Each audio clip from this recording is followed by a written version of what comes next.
Meena Sharma. Uttarakhand helicopter हादसे में शहीद होने वाले 20 बहादुर जवानों को आज देहरादून में गार्ड ऑफ ऑनर दिया गया। तो बीजेपी नेता गोपीनाथ मुंडे के बयान ने देश में चुनाव सुधारों पर एक नई बहस शुरू कर दी है। दिखाएंगे ये सभी अहम खबरें, तो विस्तार से करेंगे चर्चा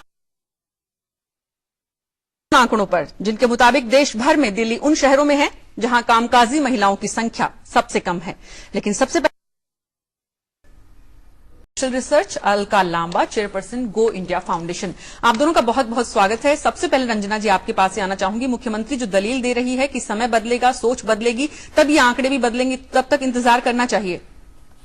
नहीं, देखिए, असल में तो बहुत गंभीर सवाल इस समय खड़ा हुआ है कि पूरे 10 साल के अंदर कुल 1% की वृद्धि होती है, लगभग 1% की। तो इसमें कहीं न कहीं इस बात को समझने की जरूरत है कि जहां एक तरफ असुरक्षा की भावना की वजह से बहुत सारी महिलाएं घर से निकल करके काम करने नहीं जा रही हैं, और खास तौर से जो नौजवान लड़कियां हैं वो दूसरे शहरों में भेज दी जाती हैं माता पिता के द्वारा, बेंगलोर, बॉम्बे, हैदराबाद, जिनको कि ज्यादा सुरक्षित शहर आज भी माना जा रहा है। और दूसरी तरफ देखिए क्या इंतजाम है यहाँ पर। अगर बच्चे इतनी, अभी आप भी देखा दिल्ली यूनिवर्सिटी का जो कट पॉइंट है वो लगभग 95 के ऊपर वालों को ही एडमिशंस मिले, तो वो जो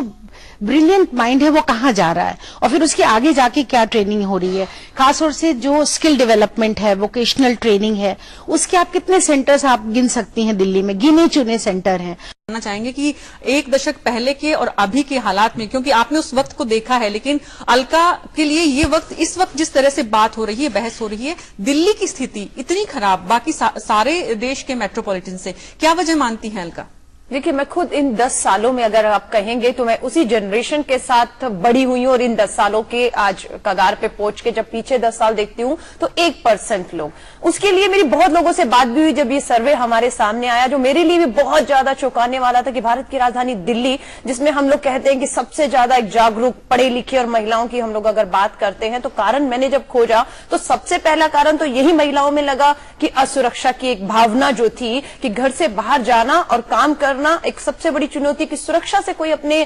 कंप्रोमाइज नहीं करना चाहता, और इनसिक्योरिटी ने उन्हें कहीं ना कहीं पीछे कदम खींचने के लिए पीछे कुछ सालों में मजबूर किया। दूसरा, जैसे रंजना जी ने बहुत बार आवाज उठाई कि एक पेरेंटल जो है प्रॉपर्टी में लड़कियों का एक हक होना चाहिए, क्योंकि अगर मैं बहुत पढ़ी लिखी हूं और मुझे लगता है कि मुझे खुद का अगर कोई बिजनेस करना है तो उस बिजनेस के लिए मेरे पास कैपिटल होना चाहिए, पर मेरे पास कैपिटल नहीं है, और उस कैपिटल के लिए मुझे अपनी पेरेंटल में अगर हक मिलता है प्रॉपर्टी में, ज्यादा जायदाद में, तो मेरे पास एक कैपिटल आता है जिससे मैं एक अपना काम शुरू कर सकती हूँ और एक